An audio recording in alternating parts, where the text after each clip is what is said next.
قاضی حسین احمد کے چینل کو سبسکرائب کریں اور بیل آئیکن پر کلک کریں، اور ویڈیو پسند آئے تو اس کو لائک کریں اور شیئر کریں۔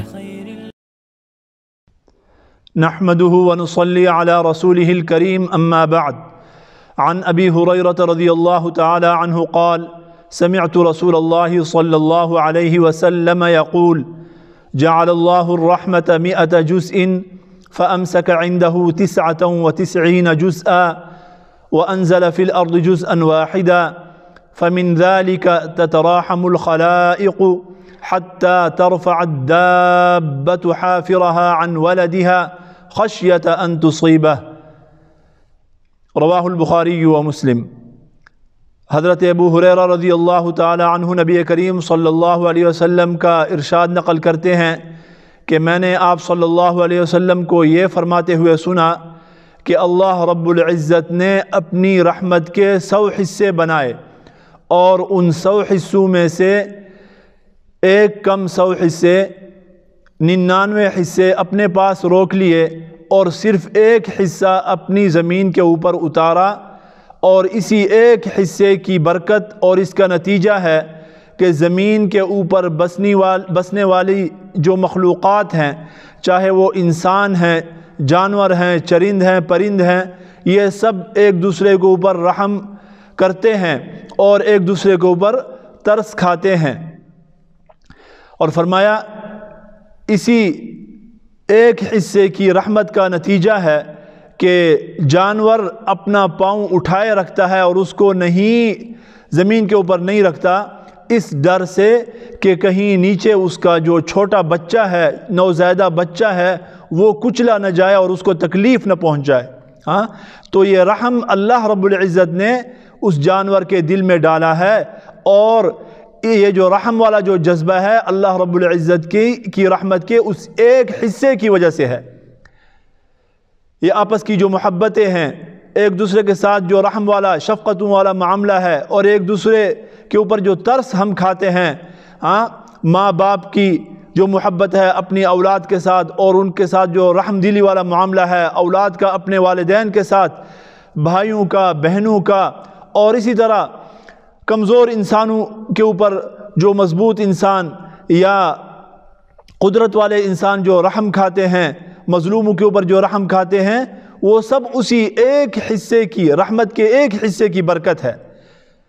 حدیث میں ایک بڑا عجیب واقعہ آتا ہے کہ سیدہ کائنات نبی کریم صلی اللہ علیہ وسلم کی سب سے لاڈلی بیوی سیدہ عائشہ صدیقہ رضی اللہ تعالی عنہا کے پاس ایک عورت سوال کرنے کی نیت سے آئی، کچھ مانگنے کے لیے آئی۔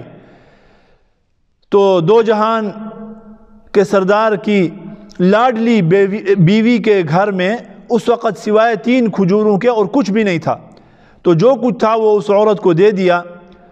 ایک کھجور عورت کو دی، دوسری اس کی ایک بچی کو، اور تیسری کھجور اس کی دوسری بچی کو دی۔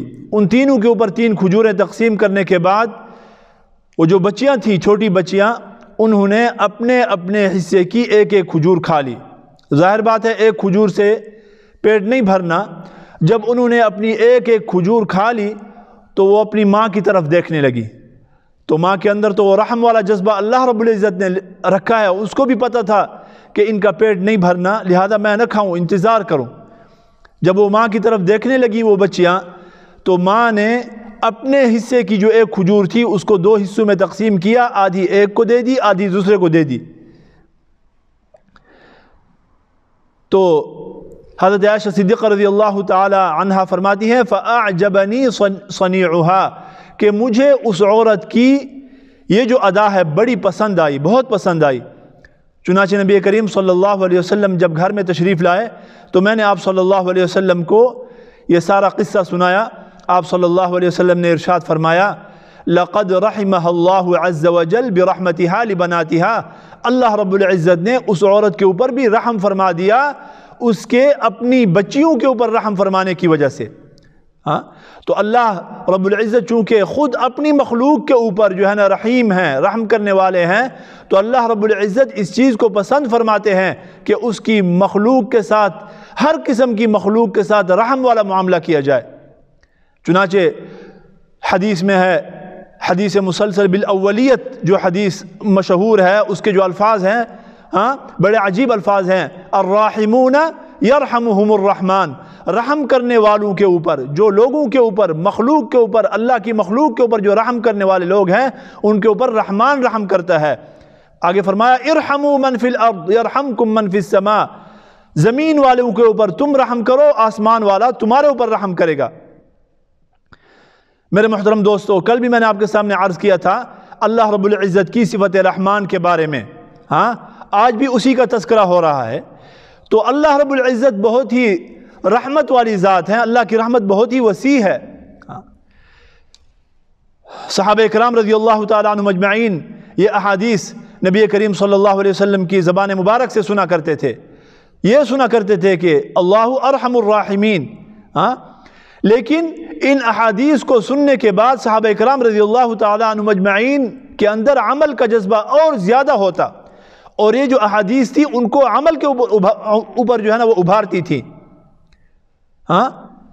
صحابہ کرام رضی اللہ تعالیٰ عنہم اجمعین نے یہ احادیث سن کر ایسا نہیں کیا کہ بس صرف اس بھروسے پہ بیٹھ گئے کہ اللہ غفور الرحیم ہے، رحمان ہے، کریم ہے، وہ رحم فرما دیں گے لہذا عمل نہیں کرو، اور اللہ کی رحمت کے بھروسے کے اوپر جو ہے نا زندگی گزارو، چھوڑ دو سب کچھ۔ نہیں، ایسا نہیں۔ حضرت ابوبکر صدیق رضی اللہ تعالیٰ عنہ نے اپنا سارا مال جو ہے نا وہ حاضر کر دیا، حالانکہ نبی کریم صلی اللہ علیہ وسلم کے سب سے قریب ترین جو ہے نا وہ دوست، اور پورا مال جو ہے نا آپ صلی اللہ علیہ وسلم کے حکم کے اوپر جو ہے نا قربان کرنے والے، اور جو ان کی قربانیاں سب کو پتہ ہے۔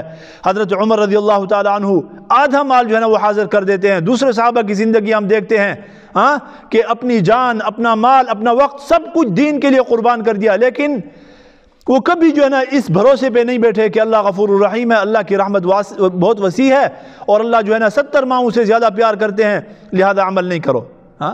آج بعض لوگوں کو جب کہا جاتا ہے، گناہوں سے روکا جاتا ہے اور کچھ کہا جاتا ہے تو کہتے ہیں کہ بھئی مولویوں نے دین کو جو ہے نا بڑا مشکل بنا دیا ہے، اللہ رب العزت تو بہت ہی غفور الرحیم ہے، اللہ تو رحم کرنے والے ہیں، وہ معاف فرما دیں گے۔ میرے محترم دوستو، اللہ رب العزت یقیناً معاف فرما دیں گے، لیکن ہم اپنے اعمال کو بھی تو دیکھیں نا۔ اللہ رب العزت معاف فرماتے ہیں اور اللہ کی رحمت ہے کن کے ساتھ؟ ان رحمت اللہ قریب من المحسنین، جو نیکی کرنے والے ہیں، جن کے اندر نیکی کا جذبہ ہے اور لگے رہتے ہیں، اللہ رب العزت کی رحمت ان کے قریب ہے۔ تو قرآن کریم کی ساری آیتوں کو ملا کر دیکھا جاتا ہے۔ بعض لوگ کہتے ہیں اللہ معاف کرے کہ بھئی دل پاک ہونا چاہیے، یہ بات جو ہے نا آج کل بہت عام کی جاتی ہے کہ دل پاک ہونا چاہیے۔ میرے بھائی بھئی آپ کا دل کیسے پاک ہے؟ دل تو تب پاک ہوگا جب اعضاء سے نکلنے والے اعمال وہ بھی پاکیزہ ہوں۔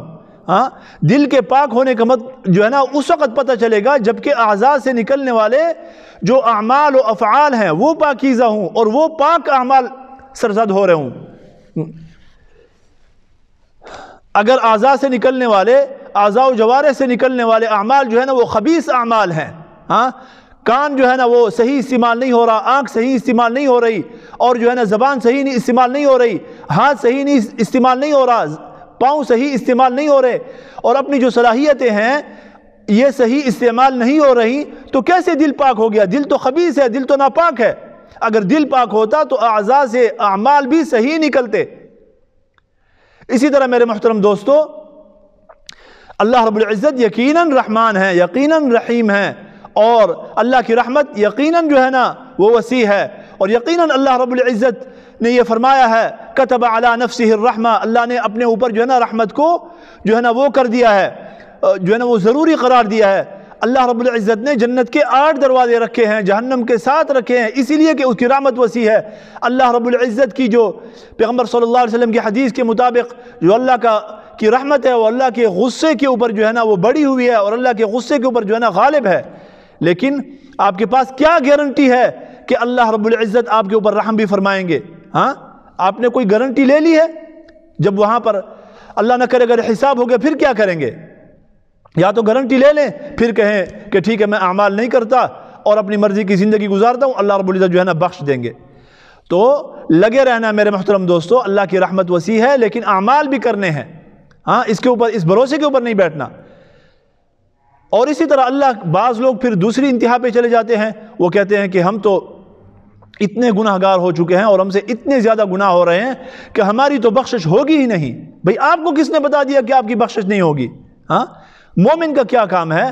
مومن کا کام یہ ہے کہ امید بھی رکھے اور جو ہے نا ڈرتا بھی رہے اور کرتا بھی رہے، ڈرتا بھی رہے اور کرتا بھی رہے، اللہ کے غصے سے، اللہ کی پکڑ سے ڈرتا بھی رہے کہ اللہ کا غصہ بھی ہے۔ وَمَن يَحْلِلْ عَلَيْهِ غَضَبِي فَقَدْ هَوَىٰ، اللہ رب العزت خود فرماتے ہیں کہ جس کے اوپر میرا غصہ اتر گیا اور جس کے اوپر میں غصہ ہوا تو وہ تباہ و برباد ہو گیا۔ تو اللہ کے غصے سے اللہم لا تقتلنا بغضبک ولا تہلکنا بعذابک وعافنا قبل ذلک، یا اللہ اپنے غصے سے ہمیں ہلاک و برباد مت کر دینا۔ تو اللہ کے غصے سے بھی ڈرنا ہے اور اعمال بھی کرتے رہتے ہیں، اللہ کی رحمت کی امید بھی رکھنی ہے۔ جب انسان کی یہ کیفیت ہوتی ہے، یہی اصل ایمان ہے کہ خوف اور امید کے درمیان جو ہے نا جب کیفیت ہوتی ہے تو اللہ رب العزت جو ہے نا کرم فرماتے ہیں اور آخرت میں معاملہ بہت ہی اچھا ہوتا ہے۔ اللہ رب العزت ہمیں دین کی صحیح سمجھ عطا فرمائے۔ وآخر دعوانا ان الحمد للہ رب العالمین۔